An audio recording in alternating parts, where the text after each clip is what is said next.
Today we're looking at the perfect solo base. Something that can be easily slapped down on wipe day, but also quickly transforms into a bunker base that nobody would suspect without any annoying gimmicks. With a complex and expensive raid path, this base will frustrate anybody looking for an easy raid, giving you much better odds of still having a base. But before we get into the build, a quick word about today's sponsor. Today's video is sponsored by Outplayed. With Outplayed taking care of all of your recording needs, you can instead focus on the game. Whether you're recording guides or getting that viral clip, Outplayed has you covered. Getting to work right when you launch so you never miss a beat, Outplayed captures it all.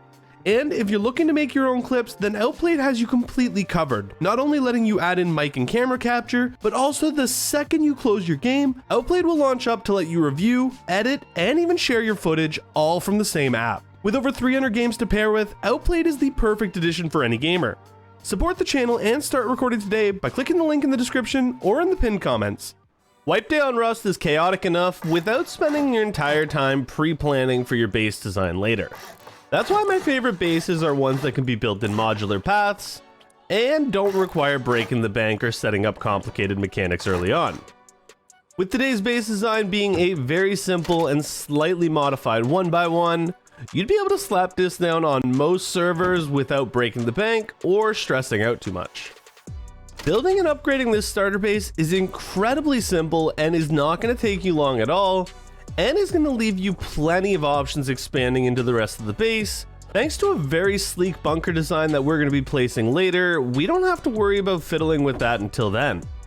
However, when you're setting up your starter base here, I do recommend following this configuration as it's going to give you the least amount of things that you have to move later as you expand. With this giving you room for up to 2 players, and as long as you lock that box and lock the TC, you're probably safe in this area. That said, I would rush to get this airlock as soon as you can, as it does give you that extra layer of security, making it significantly harder for somebody to get your loot. Nowadays with Molotovs, you do want to make sure you rush for those metal doors pretty much right away, because people will farm them and burn your house down. That said, we're starting off of 2 triangles and a single square with plenty of expansion options. Once you're ready to start expanding, expansion is incredibly easy with this base. We're going to build off 2 triangles from our front door, and we're going to build a square back here. Go ahead and upgrade those and prepare to seal it in.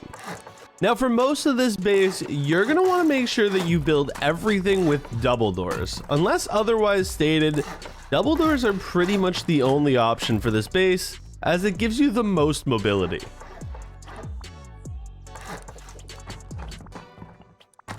Now coming back here, and probably before you do this doorway, we're going to be creating a shelf and using this to create ourselves a loot room.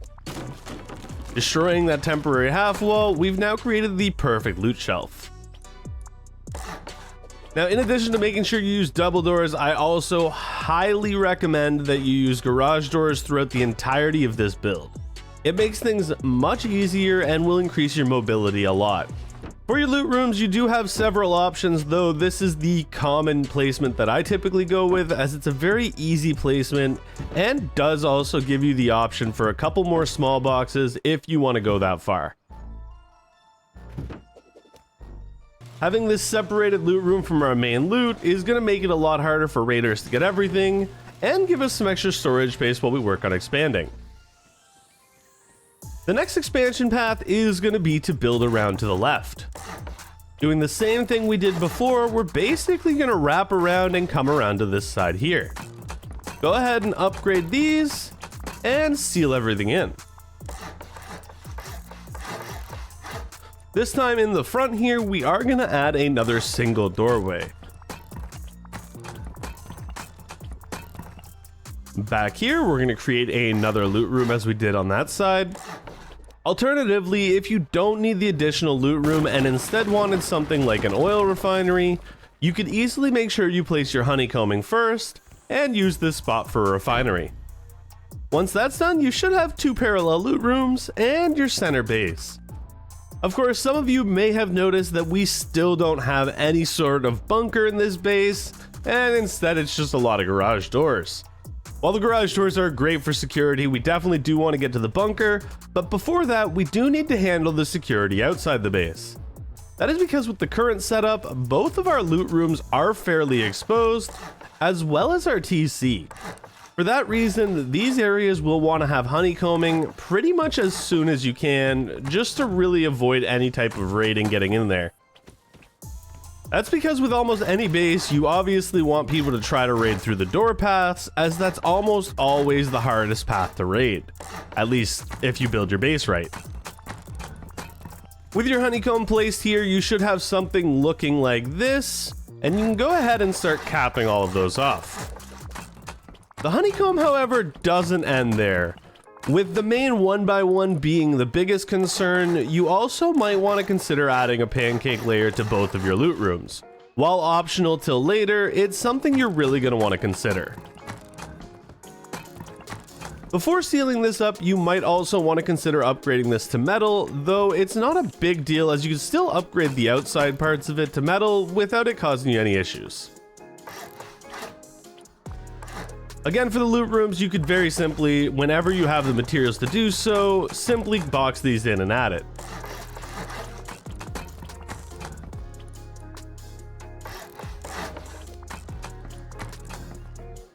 All in all, you should have something looking like this.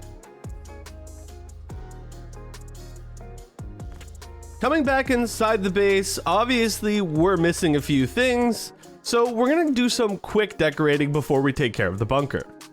Designed primarily with a solo or duo in mind, this base prioritizes movement as well as simplicity. For that reason, we do want to make sure that just about everything is pressed up against the wall here, giving us complete free reign moving throughout the base. Once this is all set up, we can go ahead and start worrying about that bunker, which happens to go right here. Before you do this bunker, you are going to want to replace this door, move your tier 1 workbench out, and keep that bag right there. At this point, we can go ahead and slap a garage door down here, and we can come over here and place a triangle. Connecting this triangle to the shelf in here, we've created another shelf system, and we can now place our large box right here. In addition, we're going to come up here and do the exact same as we've done down below. You can also get a couple small boxes there, but it is completely optional and might be dependent on how much space you've got. As you see here, I didn't put my box in the nicest. That doesn't give me quite enough space for that small box. Now, some of you might be wondering, Rex, how the heck do you plan on bunkering this? Every socket is occupied and there's no room for a bunker. Well, today's bunker is actually very special, but before we get that done, we want to make sure we do some upgrades here. For this entire 1x1, with the exception being doorways, you're going to want to make sure the entire thing is high qual metal. Now, it is perfectly valid to have these doorways still just be sheet metal, but I prefer going the high qual metal route just so they have to take door paths. Ultimately, I would upgrade this door to be a high qual metal door as soon as I could, but you can always do it later. Coming up here, I would advise at least this center area, which does house the bunker, to be at least metal. This is going to deter a lot of raiders and force them into that door raid path. Speaking of door raid paths, real quick, we're going to want to go ahead and add ourselves a nice little airlock. Depending on which side you go, it is going to change how this airlock functions, and I typically go to the right. Some people do prefer going to the left, but that's just not my thing. Slapping down a window on this side is going to give you some nice visibility, and overall, we're adding an extra door to that raid path, as well as making it a little harder for door campers. Coming right here, this is where we build our bunker. Replacing that sheet metal door with a new high qual metal door, we can go ahead and temporarily pick up this furnace. The next thing we need is a vending machine. Now, normally, Rust does a very good job of not letting you place a vending machine in a doorway, but today we're going to be breaking that. By carefully, and I mean very carefully, placing this vending machine in a way that it'll basically block that doorway, we'll be able to completely seal in that center part of our base. Now, I do want to mention before doing that, you want to make sure that this bag is here, otherwise you're screwing yourself over. This can take a bit of patience and a bit of practice, but eventually you should be able to get your vending machine placed in a way that it completely blocks off the doorway. Closing that door behind, any raider would have to not only destroy this high qual metal door, but then also the vending machine to get inside. This also means that any loot that you had placed inside of the vending machine would also be destroyed, possibly ruining their entire raid.